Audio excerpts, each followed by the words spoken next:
បើថ្មីបើគេដល់ដាច់ខែបងប្អូនមានក៏រងអាចចង់ញ៉ាំអីនៅកន្លែងណាអនថ្ងៃនេះឡាប៊ីកសុំណែនាំកន្លែងញ៉ាំអីមួយកន្លែងដែលមានមនុយឆ្ងាញ់ឆ្ងាញ់តំណងអញ្ចឹងអ្នកគ្នាហើយកន្លែងនោះគឺផ្ទះជើងមន់ជូបាទក្រោយខ្ញុំចូលមកដល់កន្លែងគាត់ភ្លាមគឺនិយាយថាអារម្មណ៍ស្រស់ស្រាយខ្លាំងមែនតើតោះបកគាត់មើលពីខាងក្រៅទៅដូចតូចតែអ្នកគ្នាប៉ុន្តែពេលមកដល់ក្នុងមកធំបកគាត់ដែរតលីមែនតើមានកន្លែងអង្គុយលេងការដេកតបតែងស្អាតបកគាត់មែនតើមាននីតូប៉ុន្តែបើនិយាយពីរឿងរបស់ញ៉ាំវិញអ្នកគ្នាឲ្យគ្រប់មុខហ្មងសម្រាប់អ្នកជួយចិត្តញ៉ាំគឺជាបញ្ចប់នំនៃចេកដំបងអីហ្នឹងអ្នកគ្នានេះអូច្រើនខ្លាំងមែនតើនៅផ្ទះជ្រក់ជើងមន់ជូយើងហ្នឹងអ្នកគ្នាតោះឥឡូវយើងចូលមកដល់មនុយនៅទៅបកគាត់តែមានមនុយខ្លះគឺមានច្រើនមុខខ្លាំងមែនតើអ្នកគ្នាមានដូចជាបុកល្ហុងបុកមីបុកបាត់តេបុកជើងមន់ប្រហិតចៀនមីកុកហិលបែបកូរ៉េអីហ្នឹងអ្នកគ្នាអូជាតិខ្លាំងមែនតើនិយាយទៅគឺតំណងហ្មងអ្នកគ្នាហើយជាពិសេសនឹងមនុយប្រចាំហាងបកគាត់នោះគឺជើងមន់ជូហិលជ្រក់ជើងមន់បកគាត់អ្នកគ្នាគឺតំណងខ្លាំងតំណង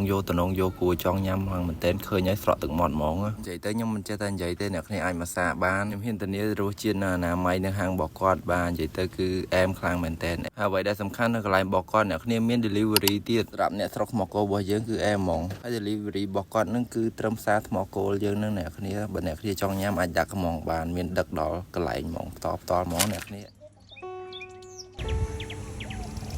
បងនិយាយពីជ្រក់ជើងមន់បងតែបងបើកលក់តាំងពីពេលណាដែរខ្ញុំលក់មកយូរហើយបងតាំងពីខែ1មក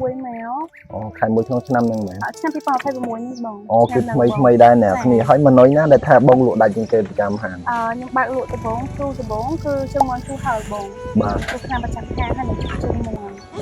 តបមកបុកកថងអីចឹងទៅហើយនឹងបញ្ចុកទឹកកបាទហើយនិយាយពីតោបងទៅបងបើករយៈពេលប៉ុន្មានដែរខ្ញុំតបនឹងបើកបាន2ខែដែរតែរយៈពេល2ខែដែលបងបើកតូបហ្នឹងសទូននៃការគ្រប់គ្រងផ្ទះជ្រក់ជើងមន់ជូហ្នឹងគឺមានការគ្រប់គ្រងខ្លាំងដែរមានការគ្រប់គ្រងខ្លាំងពីបងដែលស្គាល់ហើយជាសាសនាបងហើយនឹងមួយនៅផ្សារព្រោះដោយសារតាដូចចាគេស្គាល់តាមរយៈការធ្វើវីដេអូហើយនឹងខ្ញុំលក់តាំងពីជ្រក់ជើងមន់ដំបងមករហូតដល់ខ្ញុំបានបើកគ្របវាបងបាទនេះអ្នកគ្នាអើយនិយាយថាតំណងខ្លាំងមែនតើនេះជាមួយនឹងជើងមន់ជូហិលហើយនឹងជ្រក់ជើងមន់បុកល្ហុងបង្គាអូយអ្នកគ្នាសំបីតែនេះញ៉ាំអូនភួងក៏មានដែរអ្នកគ្នាអើយនិយាយទៅច្រើនខាងទៅកុំឲ្យឡាប៊ីកគេថាឡាប៊ីកនឹងញ៉ាំអ្នកគ្នាថារសជាតិមិនអ្នកគ្នាអូខេដាក់តំណមួយស្បៃបូកគោចេះមក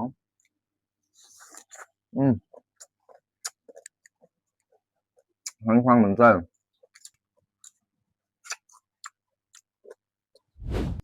អ្នកគ្នាមើលជើងមន់ជូហិលអូនិយាយថាតំណងយកហ្មងណា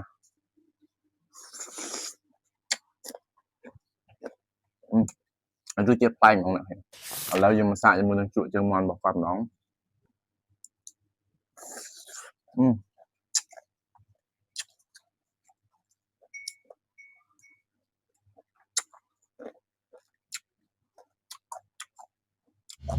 ឥឡូវយើងមកសាកជាមួយនឹងបុកល្ហុងបង្គាម្ដង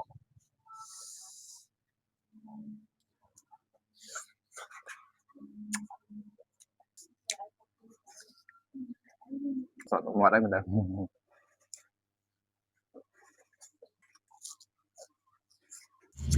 ឡូវសាជើងមន់ជ្រក់ជើងមន់និងជើងមន់ជូរហើយឆ្ងាញ់ពេកឥឡូវខ្ញុំដល់ញ៉ាំ2នាក់